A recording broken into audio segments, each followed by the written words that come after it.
think. Great. So now we got our live stream queue.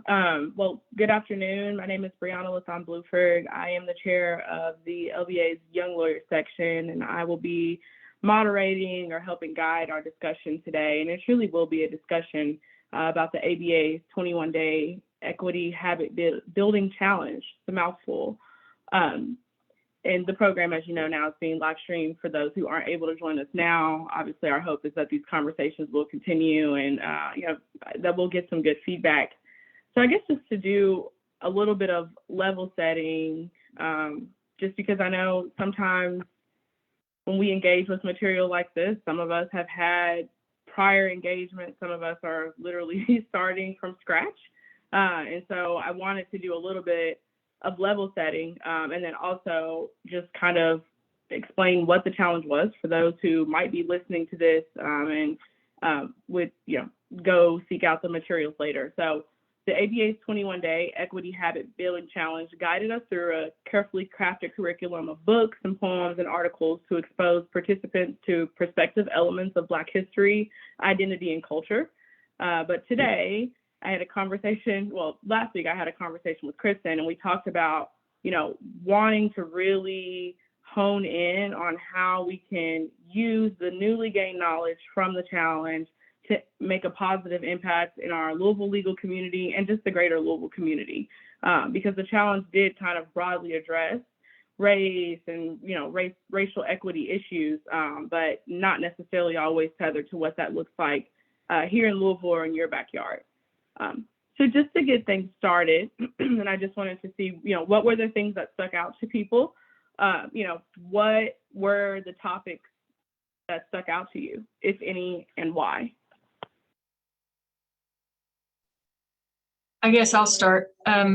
So this doesn't have a ton to do with the law right now, but I was very moved by the fact that history seemingly has been selected for us to learn. And, I didn't realize, we know so much. One thing that stuck out to me was the Mayflower. We know so much about the Mayflower, but about the White Lion, like the slave ship that came before, a year before, there's no mention. And I never knew that. So I found myself digging into more articles about that sort of historical content as I was going through the challenge. I mean, that was early on in the challenge too. I felt like I was sort of shocked by what I didn't know from what I had been taught in school. And then another thing for me was the Black Panther article.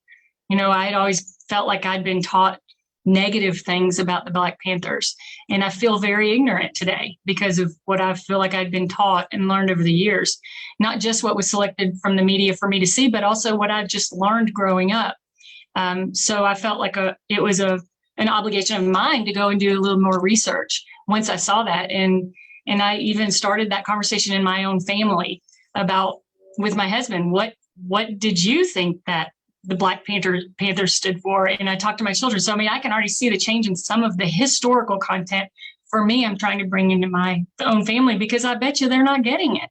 They didn't get it. I didn't get it. So that is one thing that stood out a little bit, is separate and aside from the issues regarding the discrimination in the legal field for me anyway.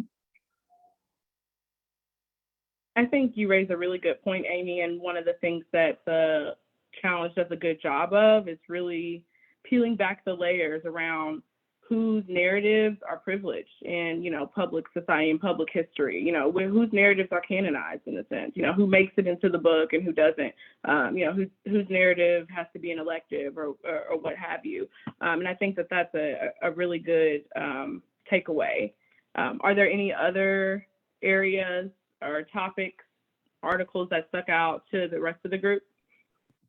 I was just going to sort of I didn't mean to interrupt. Sort of piggybacking off of Amy, as like with the history, I think like the very first one where they're talking about how Abe Lincoln and the Union are made out to be like the good guys against slavery. And I do totally remember that in elementary school. And now I did know that wasn't like completely accurate, but I guess I didn't know to what extent. And it kind of made me think about how I like to think of myself as like knowing a good amount about, current day politics or, political motivations of Republicans versus Democrats and all that stuff. But it kind of made me think, like, I want to go and have a class about those political motivations of past, politicians and presidents and things like that, especially when it comes to race, because you kind of get this in elementary school, grade school, but then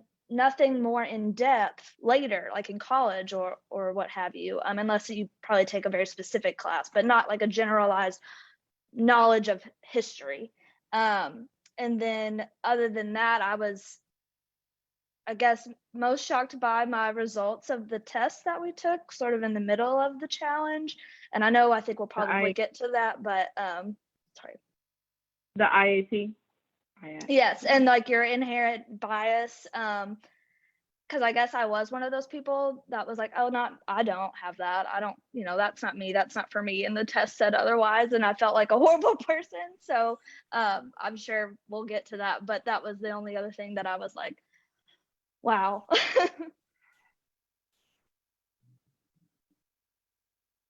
That's also a really good thing to point out. I just was thinking about my own experience with learning about the Emancipation Proclamation. And I don't know if it was late high school for me or my freshman year at Center when I took an intro to U.S. history class that I had learned about the colored troops running to Union lines. And that played a really huge role in agitating, and moving things forward. But prior to that, it's like you learned Emancipation Proclamation freed the slaves. It's like, that's not the whole story. So you're not alone there, in terms of having to peel back the layers and really, figure out, really look at all the puzzle pieces and put them together is really kind of how I think about it.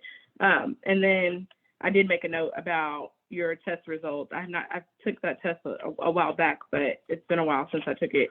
But I also had similar, blinders and biases that I was like, oh, you need to be working on these. So it's good to call out your blind spots. And I actually think that that's a good segue into the sort of racial bias and microaggressions in the workplace section that days 18 and days 11 of the challenge focused on.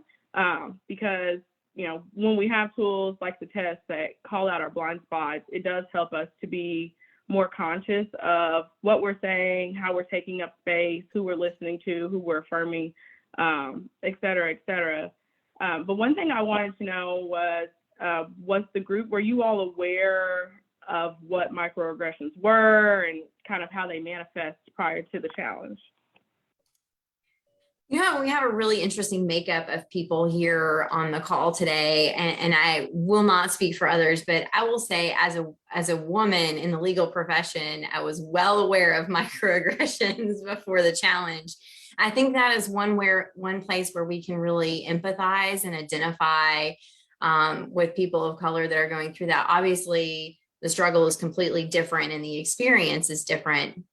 And the concept of racial trauma, which we've heard Dr. Stephen Nifley talk about at the LBA before, plays a huge role there in creating a lot of stress that, I as a white person will not have the same experience. But I think microaggressions are something that I definitely was familiar with.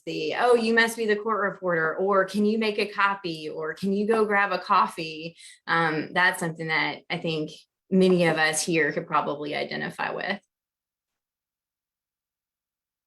Absolutely. I want to hear a little more. There's a point that you made I want to come back to, because I think it's a good jumping off point. But from others, just in general about microaggressions, what were your impressions prior to the challenge? And even just, I'm really interested, I like the examples you gave, being mistaken as the court reporter, being asked to grab a coffee, or, sometimes having to do the note-taking responsibilities if, you're the only woman in the room or something to that effect.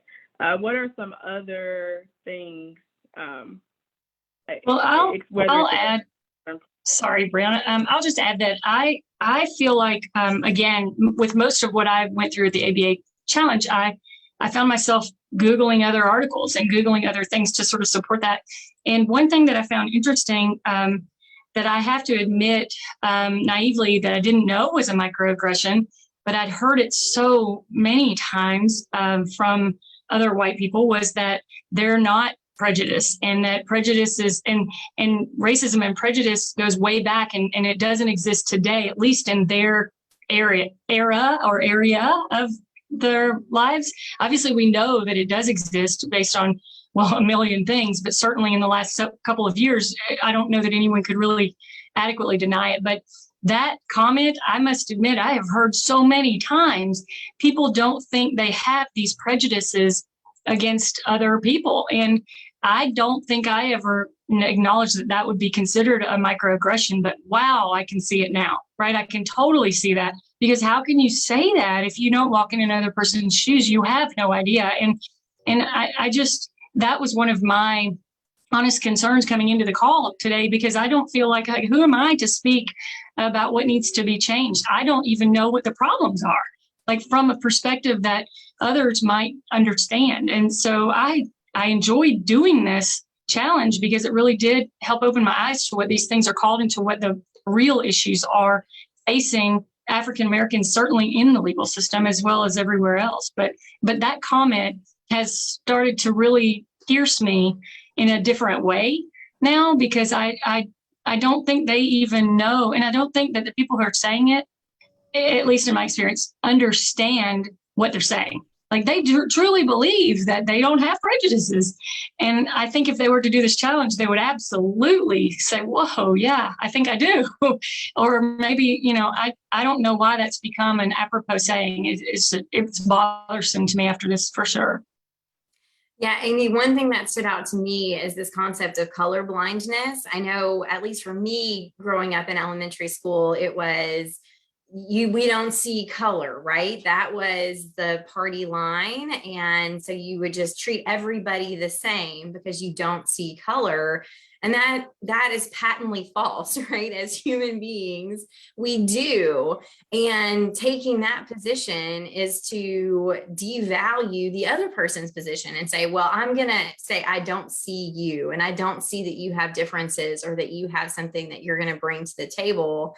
And I actually started this journey a year ago, going through a different program. And so I have been spending a lot of time doing this type of challenge, but for a year, going through 1619, reading White Fragility and Waking Up White.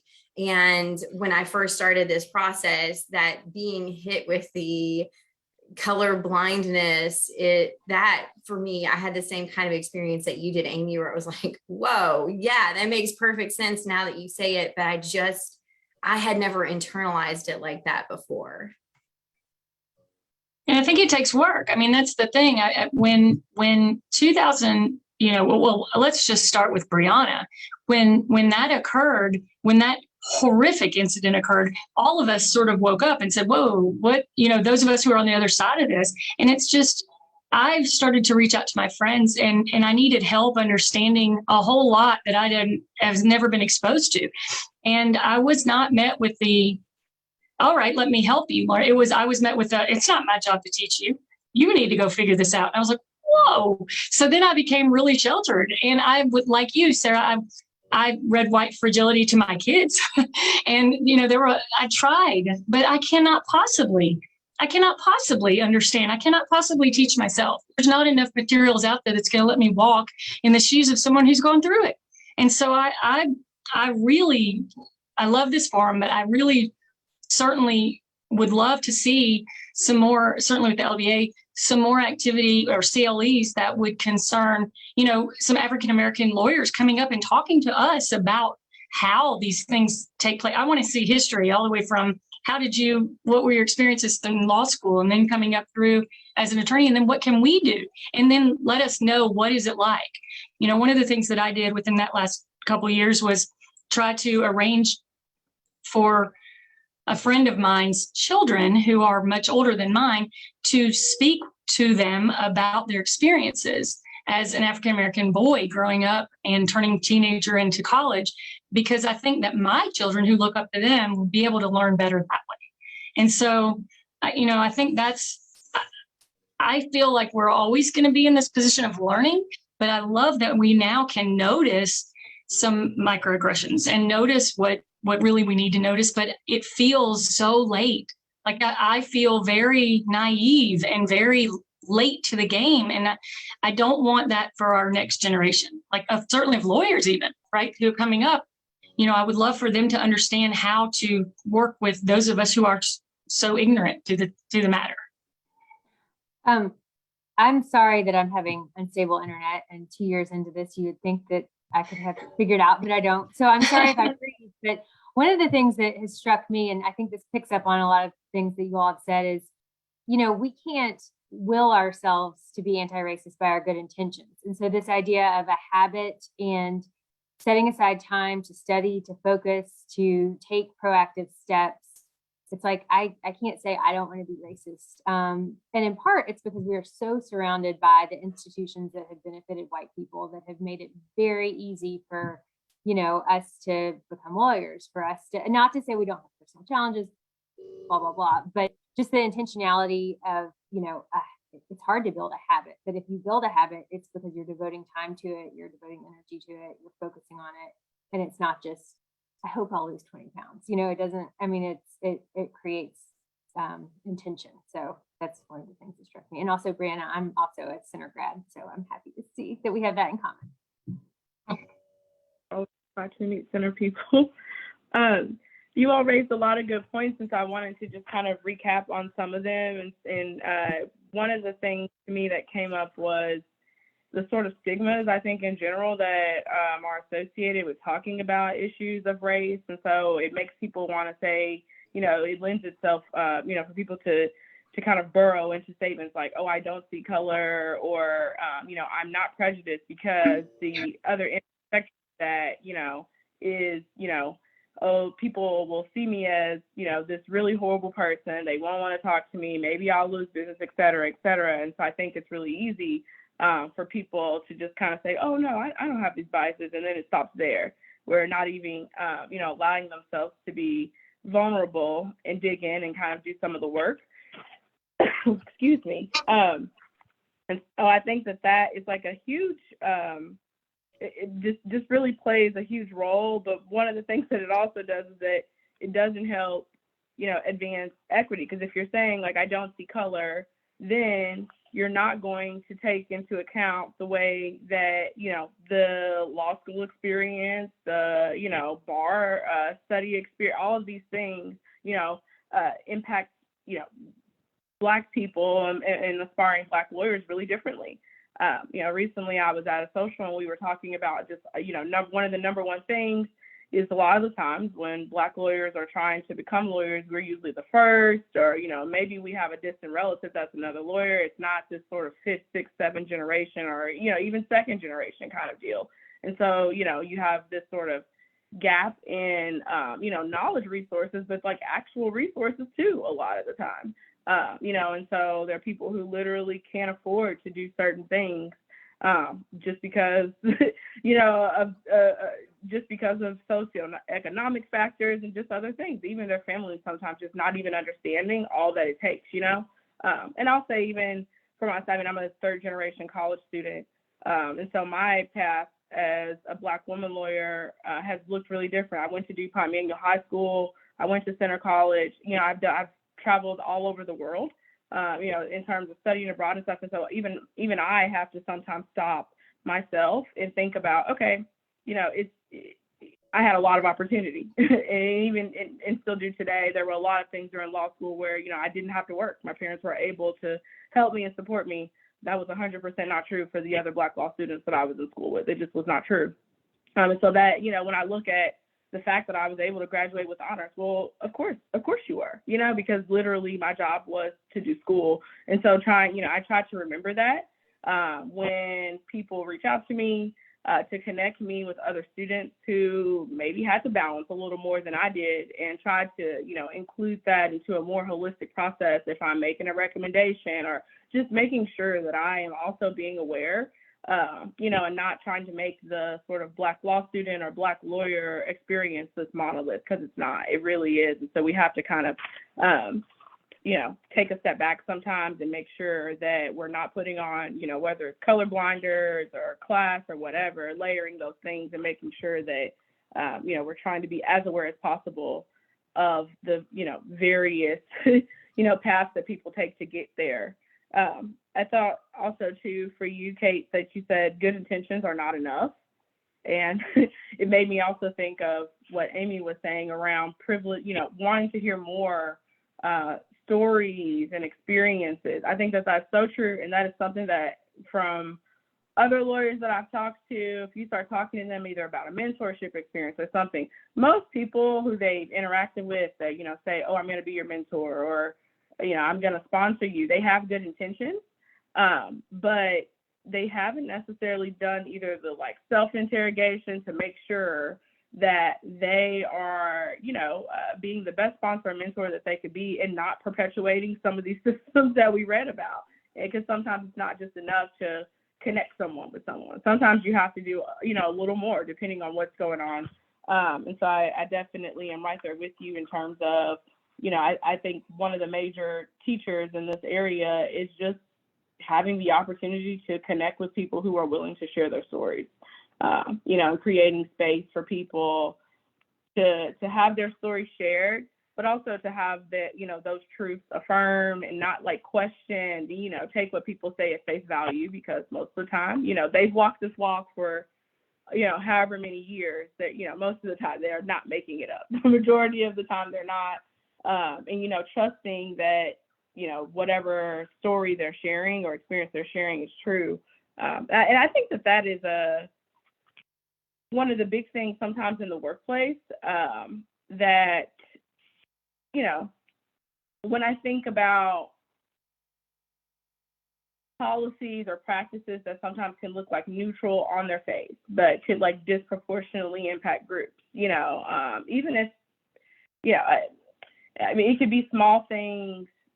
Sometimes, and this is just one of the things that I think about, when if you have a firm picture day, giving a 3-day window, you gave the same window to everyone, but sometimes that does not always work for Black women, depending on what is happening with our hair. So it's not a thing that, is intentional. A lot of policies and practices can be really neutral, but it's just kind of oh shoot, you could literally send somebody into a little mini crisis depending on what's going on. So even just more flexible guidelines and things of that nature. But I did like a lot of the questions and even just the discussion around the sort of microaggressions in the workplace. And I thought that, I think maybe it was you earlier, Sarah, that had called out that you immediately resonated with that section, because as a woman, you've had, you saw parallels basically between your experience and the experience of African Americans as it relates to microaggressions. And I think, identifying those points where you automatically connect and can plug in, those are the kind of things where we can build bridges, and it's really helpful. And you are able to sort of, empathize and sympathize and join, make, the low hanging fruit almost, in a sense. So this is something that I do know about because I've experienced it, at least on this level. So, I can understand where you're coming from, and just try to plug in and do the work there. Sorry, classic Louisville with the weather changing. Now, of course, allergies and things are flaring up. I guess one of the other things, and this is still related to sort of workplace and the return to work, but I was wondering if we could discuss any ways that the challenge material you feel would help you, navigate the social landscape a little better. I know, everyone has all said that we have still a lot of things to learn, but, was there anything outside of just, I learned this fact and now I want to look more deeply into history, is there any behavior that you said, what, I think I've been guilty of this and I'm going to try to, eliminate this behavior, or I'm going to incorporate this behavior because this is something easy that I can do to help remove barriers or just make the bar in the practice of law more equitable? I was gonna say that and it's not really, this is just one example, but I did think about, and I can't remember which article it was, but I'm the section chair for the Louisville Bar Association Family Law section. And so, and in one of it was like, you can host a CLE, and in my head, I was like, I could do that. So I clicked on the CLE, and it's actually really easy. They give you the materials basically to learn. And I'm not going to do it because it said, find somebody within the community that is a person of color or part of a minority to learn the topic and present it to your section. And so I've already reached out to somebody and just waiting to hear back from them. And so just as far as when you see something that you're easily able to do, to act on that and say, yes, absolutely, I'm going to do that. And then, so that was just one thing.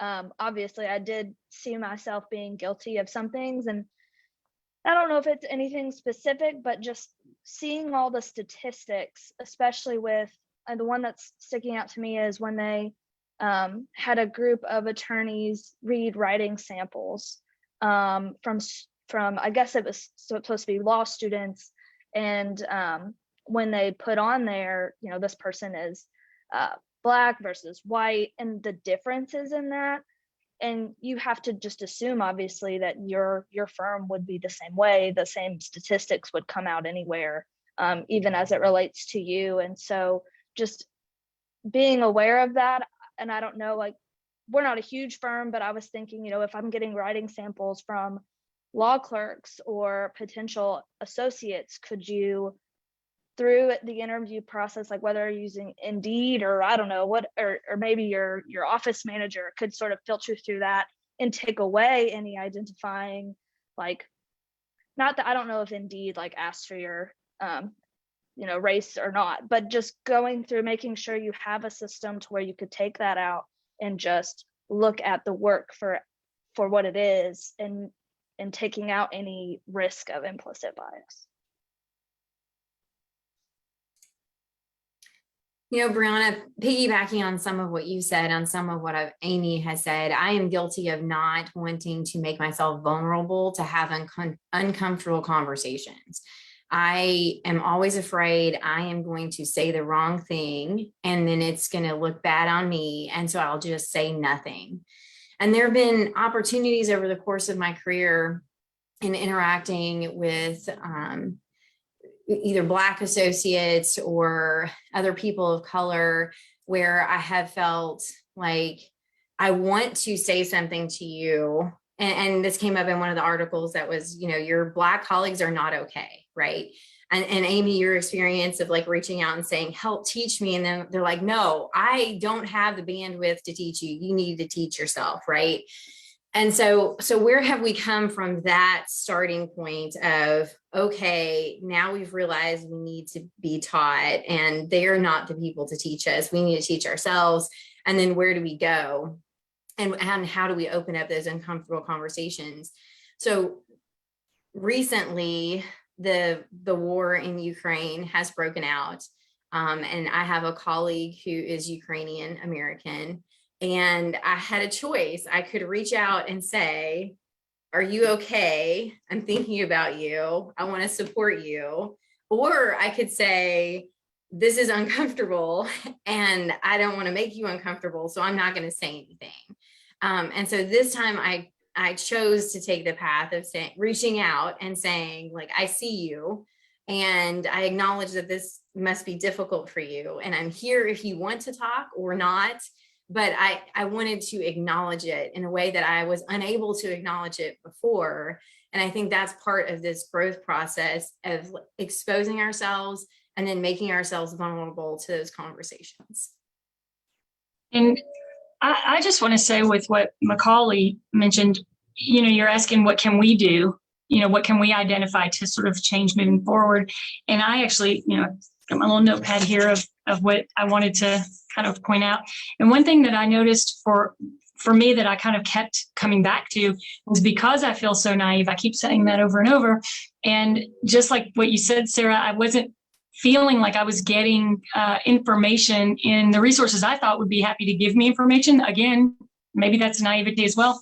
But for me, I wrote CLEs, like what Macaulay mentioned. I think that the LBA has been focusing on Black History Month and doing more during that month. I feel like one of the wonderful opportunities the KBA would have is to require that now that we all know of these implicit biases that are so obviously present in our practice, why not require some of our CLE requirement be something regarding African-American studies, African-American history, African-American, issues concerning the law. And one of the concerns that I had when I was going through this was, and I think what stood out to me was the judiciary and how, we have such a difference in a completely imbalanced panel. It's getting better, but those who are on the bench are primarily white. And of course, we know that historically it had been primarily white men. And of course, family law is an imbalance the other direction.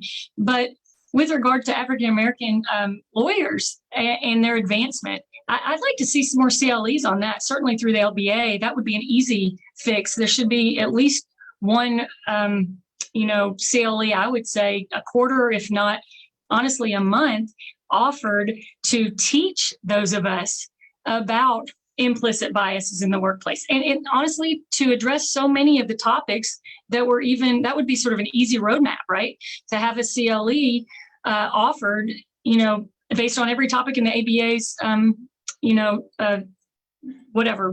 thing we just did. But with regard to the KBA, I'm surprised that given all of what's happened, we don't have a requirement that so many hours be based on learning those biases and learning how to proceed moving forward and recognize them and to dismiss them, or to obviously address them by dismissing them as well. So that's what I think would be an easy thing to do, since we have to do our CLEs anyway. Yeah, and I think part of what you highlight there was the gap of, what is considered a required CLE is the legacy kind of the way that law has operated. Who has been allowed to be a part of the profession? I feel like I've said it 4 times a week since I learned, but I think it used to be like at least 4.8% of the profession was Black. It's gone down this year to 4.7. I think that was really rounded up from a high 4.6, which is not good, because 5% is not a lot anyway. It's like, we're going in the opposite direction right now. And of course, one of the first things that came to mind was the sort of layered experience of, Black students, Black lawyers, or aspiring Black lawyers during a pandemic. That there could have been tons of other things that, were priorities instead of going to law school or taking the bar or finishing, et cetera, but that obviously the more diverse voices that we have within, the more you see. I think I was listening on Saturday to a podcast on NPR from Throughline. It was Octavia Butler. She's a Black Afrofuturism writer, really, really incredible. And someone had asked her in an interview, like, why aren't there more Black sci-fi authors? And she's like, literally, because there aren't more of us. So like, you don't even know that you can be that thing because you can't see it. So if you don't see it, you can't dream it, and the rest is history. And so I think that a huge piece of sort of the legacy, as it relates to what does a lawyer look like? It doesn't look like me. It doesn't look like my male counterparts. Doesn't look like, my female counterparts a lot of the time. People get that feedback. And so really, we may be in a space where it's time to reassess strategic plans at bar associations to make sure that we're not, contributing to upholding some of these systems that privilege, what law used to look like, and making sure that it is consistent with where we want to be in the future and that it is representative of our actual community. So I think that's a great idea and low-hanging fruit, right? Like, lawyers are always glad to put on a presentation about something that they know and you can get CLE credit for it. I think it was Macaulay who had mentioned the writing sample piece stuck out to her. And one of the things that whenever that one comes up, I always think about a really easy action item, which we have tons of law firms, lawyers write. We all know that, you know, a really, really good grasp on writing skills is imperative to make it and to be successful in this field. You know, we know that in terms of education, that there's equity issues there. So some schools, you know, you may get a really rigorous grammar program starting from middle school on forward, but in other schools within Jefferson County, that is not necessarily the case. You know, a writing camp, you know, or a writing component even of a summer law camp is a really, really great way to sort of fill that gap, you know, and have students submit writings to tell them about, you know, general good writing practices. That's one of the things that I mean, when I meet undergrad students, the thing I tell them, like, write something every day, just because you will get better. Read people who you want to write like try to give people those tips, because I recognize that not everybody has the sort of rigorous, you know, writing training, both in terms of grammar, you know, stylistic details that make your writing more readable, and things of that nature. So that's something that I think is an easy, you know, we can write in our sleep. So that, you know, in terms of the skill, that's really easy. It's just more so putting it together and doing the time.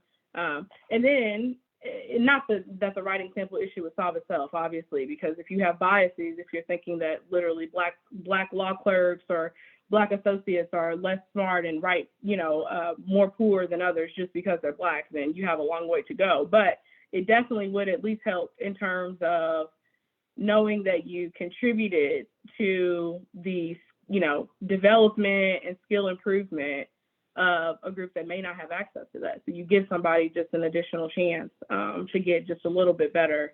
I did want to follow up on something that Sarah had shared around vulnerability, because I often find that is one of the biggest barriers. Like, we don't like to talk about race. It's very hard to have just a discussion before it starts getting really tense, and then you know, people are afraid to share.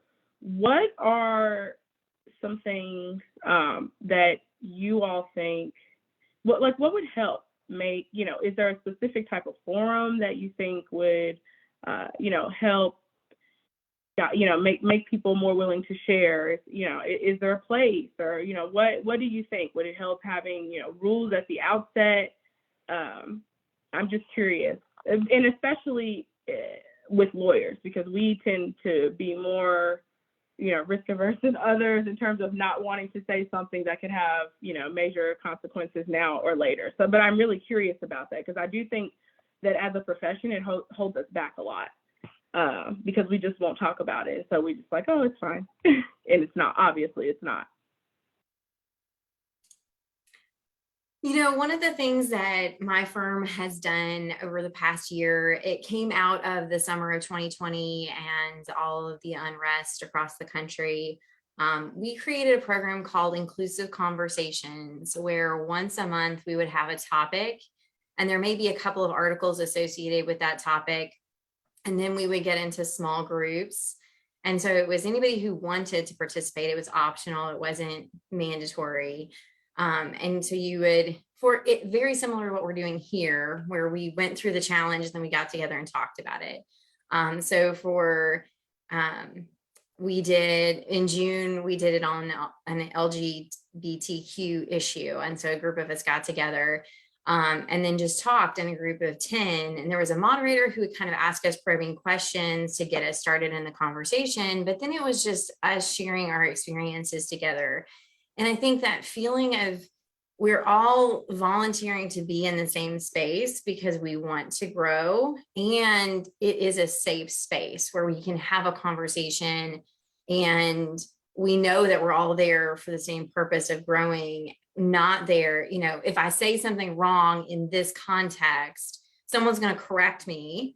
and help me learn from that. And it's not then going to live outside of it. Right. And so I think that it has been a phenomenal experience going through the different topics, talking about lots of different issues, and kind of exploring that. And then it also just the practice then of having those conversations every month, right? Where you can practice being uncomfortable, practice trying not to say the wrong thing, you know, just getting the experience of doing it makes it more and more comfortable the more you do it. And, you know, I just want to say, Sarah, that sounds amazing. And that's a benefit of the big firm life, right? In at least your big firm. How's that? Your firm. I, for one, am a small, like I'm in with several attorneys. So there's probably 7 or 8 of us here, but we are a mix of solos and a firm. And so it's a little, you know, it's a little different space that way.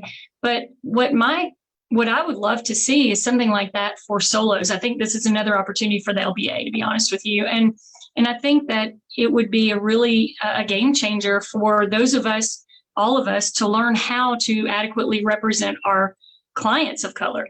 Because I have practiced several areas of law, starting with criminal defense, and now I'm in family law. And one of the concerns I feel like I did not appreciate in the past, of course, when I was in criminal defense, I have to say I did appreciate it, but since then it hasn't been in the forefront until recently, is how do my clients of color, they don't come to me the same way that my white clients come to me, meaning they have the same issue. As we know, many of our fact patterns sort of are the same. You just have a little different names that we plug in, but these fact patterns are not the same, because even if I have a similar fact pattern, I'm having a different type of person, and I'm having a lot of inherent biases. I mean, probably for me, but not just for me, but I mean from the entire process. So the culture difference is starting to pop up in some of my cases, maybe because I'm making it be there.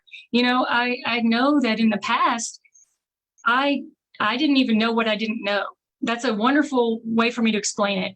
And now, in the last several years, I've I've really wanted to learn. And with the news media has kind of forced me into this space of, hey, you don't know anything.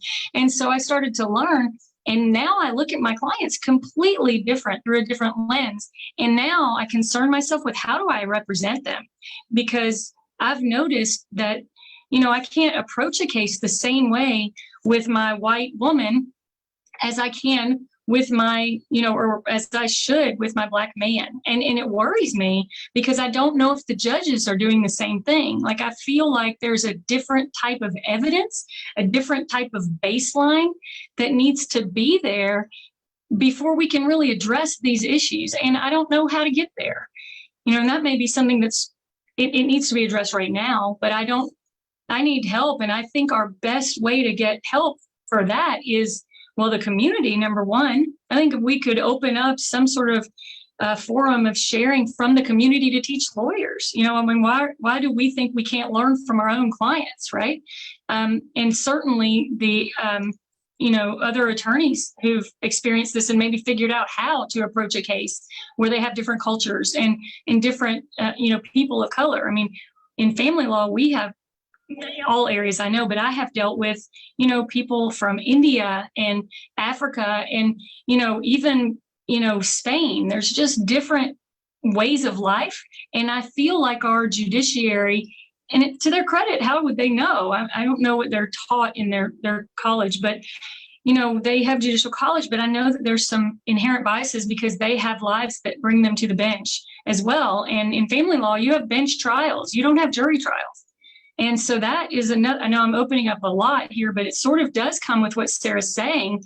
And how do we have a responsibility to understand these biases and to understand the different cultures and what our baseline for every case is. And I feel like that's a struggle that has finally reached itself and bubbled to the surface, or it should be a concern for every attorney practicing today, and judge for that matter.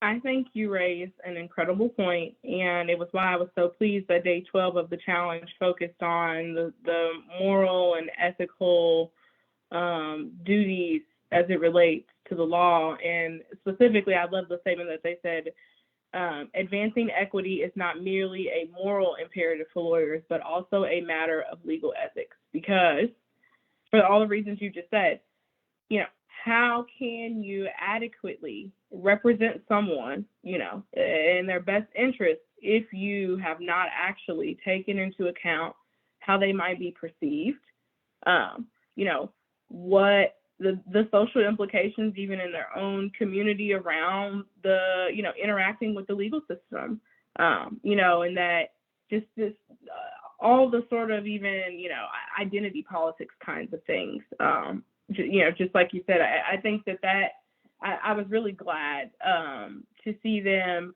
frame legal ethics that way, because I think a lot of the times it gets bogged down in like confidentiality and, you know, making sure that, you know, you're, you know, maintaining client privilege and things of that nature, and not actually thinking about the ethical obligations that you have to the person, not just, you know, the facts of the case, but, you know, I think I've always understood it and inherently done that. If I have, you know, like with the Court of Appeals, how they have the pre-hearing conference. One time my client was a Black woman, and so it was really, we did talk a lot about how to present, because you do have to, you know, you like to think, of course, that, you know, you're going to have a fair shake, you know, but you also need to account for the biases that we know exist out there, and making sure that your client and you are ready to address those things and know how they manifest, so that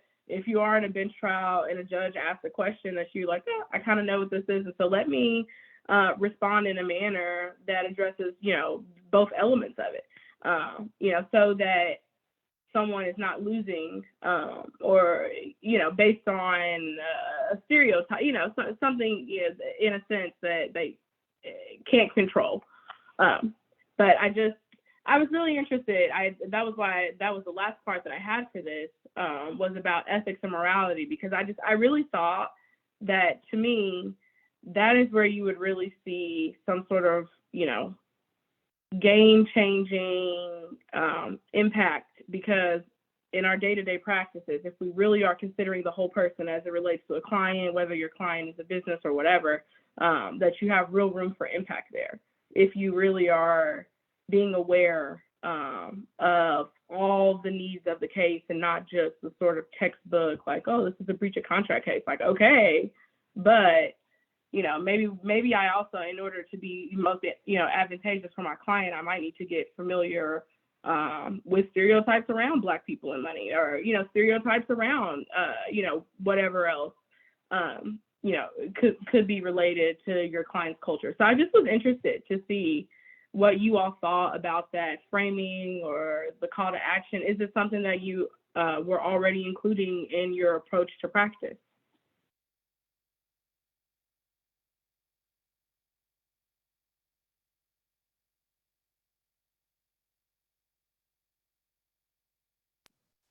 Well, I'm going to throw out there that I've been mainly interested in listening, and that's what I'm going to continue doing. But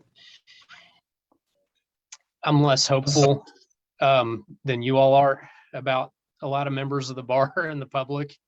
And if there needed to be, I think people can be talked to. You know, you can probably guess that a lot of people look at me and they make a lot of assumptions about what I think or what I believe and so on. And they're often wrong.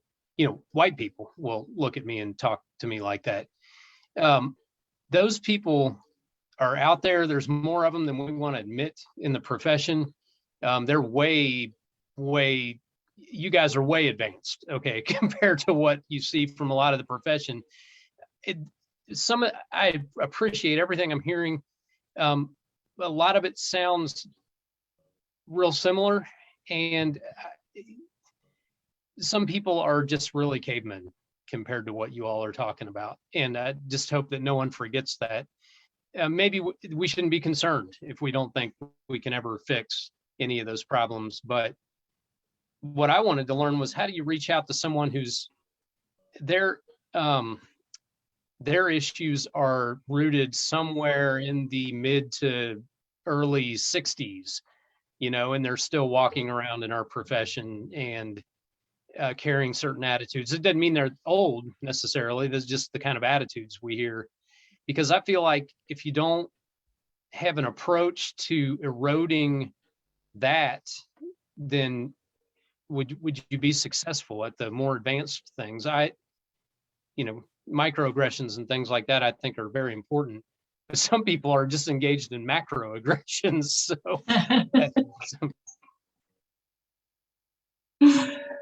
But Todd, don't you think that I have to say, I was really happy to see that you were on here. You have a long history of prosecution. And I love that because of course I met Todd when I was in defense, and he's one heck of a great attorney. And I'm just really pleased to hear what your concerns are. And don't you think that those issues that you bring up are so big and so individualized, to the extent to me that you have to start with the teachings in grade school. Like, you can't undo what your parents taught you, what their parents taught them, what your neighbors of the parents taught. You know what I'm saying? Like, I just feel like I was on a panel. It wasn't a panel, I'm sorry. I was on a group with my school to try so hard. This was last year, to try to change the curriculum that my children were taught about, the Pilgrims and Indians. It started with a first grade or a kindergarten little play about the Indians. And I'm like, wait a minute, you're missing a big part of this, and then there was this pushback, like, well, wait a minute. Not everybody wants their kids taught about slavery. And I thought, well, that's what Todd's saying. That is what Todd is saying. And he's right. I don't know that we're in a position to fix that except for in our own homes. Yeah, the only other thing I could think of is kind of what Amy, you said about if we required a CLE specifically on these things. I mean, if these people who are so hard-headed don't do it, lawyers get in trouble for not getting their CLEs. You get suspended or whatever. I mean, I get that that's a very small piece of it. You can show up to a CLE and learn nothing, I guess, and if you don't want to. But if it's part of the requirement every single year, then it's going to start sinking in. At least the fact that their neighbors agree with what the CLE is saying, right? Like, if you are in a group and many people around you that you didn't know agreed with the CLE speaker, you think you're in there just to get your credits. But then you find out, well, wait a minute. Oh, wow, all these people that I respect don't agree with what I'm saying, right? That's a possible start. And I think there are ways that we can signal what we don't tolerate. I mean, even in how we respond to microaggressions or either court reporter. I mean, there are ways that you can handle that, laugh and smile and say, no, I'm the lawyer, or you can say, something different. And so in these settings where we're confronted with things that are really, maybe were tolerated even 10 years ago, if we say that's not okay. And if, I don't know, that's sort of Pollyanna-ish, but I think there are ways in everyday interactions to sort of signal that's out of bounds now. And it takes, I don't want to say courage, but it takes intention, and it takes, I don't like to be rude. I don't like to, make people feel uncomfortable, but that's what it takes in some instances, I think. And it's easier said than done. But you're right, Todd. I mean, there are these dinosaurs around. Let me say, for the record, I don't mind being rude when it's called for. But see, that's probably part of my privilege, because I can probably get away with it a little better than some people can. So, it's the same kind of thing I'm talking about. I mean, maybe people that are in my position, in some of, more than just me, multiple of our positions, have a little more privilege, maybe just by being in the profession, let alone their ethnicity or their racial appearance, to be able to say, hey, so what makes you think I think that? And, why the hell do you think you can say that to me? Or, whatever. And I was only half kidding about the reparations thing, and I'll shut up, I swear, after this. What I like about it is something everybody understands. They understand, no matter how much of a cretin you are on racial issues, you understand the idea that somebody had something taken away from them, the government took it away from them, and so you should give it back to them. What the reality is I don't think people are against that principle. They just don't think the evidence is there, because they don't know what the evidence is. And that's one of the reasons I like the Ta-Nehisi Coates thing. was because I always felt like I understood reparations from like the collapse of Reconstruction and Jim Crow. But what about what happened just in the 50s from the FHA? Those people are still alive, and they're at the second generation now and missing all that wealth that they could have accumulated and everything. So I think something like a legislative push for reparations, even if it failed by 49%, would require the legislative process to put this evidence out on the table and have everybody see it. Because right now it's in Atlantic magazine. Well, your average Joe's not going to read Atlantic magazine. But if it was out there and their own legislator had to grapple with it and talk about it, then I think you have a chance with something big like that happening, that little people and little things that they interact with to think, wow, man, I didn't think about it. But when my grandpa got back from the war, he didn't have a high school education and didn't have 2 dimes. However, somehow he was able to acquire this house in the suburbs with his GI Bill. But do you mean everybody wasn't allowed to have that? See, there's some just ignorance out there on stuff like that. And I think I believe in people being good-hearted overall. I think they lack information and evidence. So one of my concerns about that is like, you have to have someone promote that bill and put that bill forward. And I'm not convinced that our legislators agree with you. Therein lies the problem, in my opinion.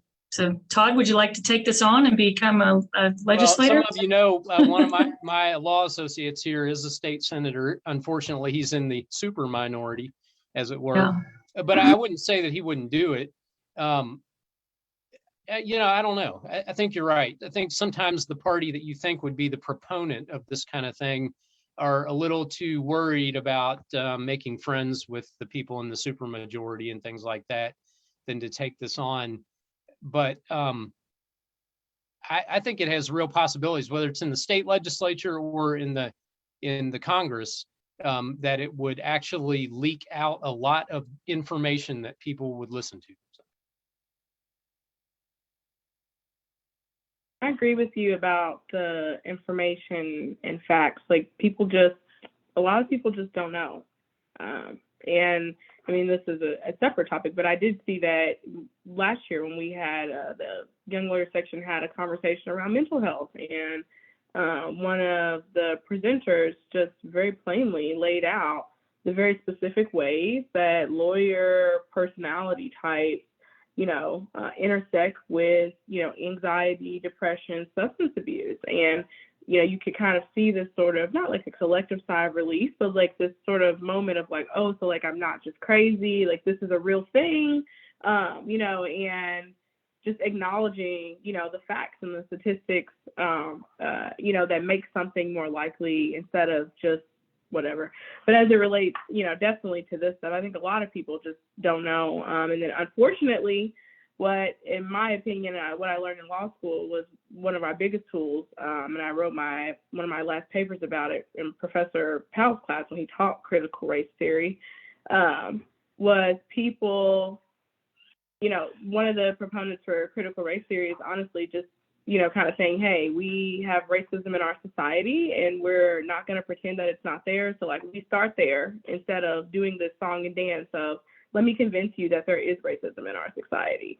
And so I think that it is a big tool, especially for lawyers, because it literally uses cases, it uses case law to make the point and to challenge us on how, judicial narratives, even when when judges are writing opinions, that, we need to think about the lens, through which they're writing those opinions when people are involved, whether it's,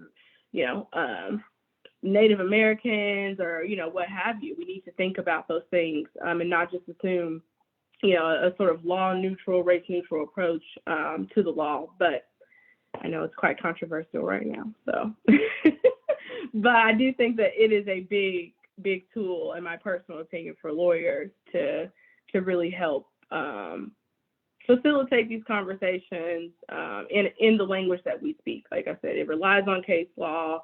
The scholars, our lawyers, it speaks directly to us, and it's the kind of thing that does help break down the really big ideas into bite-sized pieces that you're like, okay, I actually can do this. and whether we're talking about color of law, Rothstein kind of thing, all the way to the impact that has on housing and school districts and things of that nature. It just really helps to connect the dots in a manner that in the language that we speak. So I will say, I know we're like 1 minute over. It was really encouraging being on here with you all today.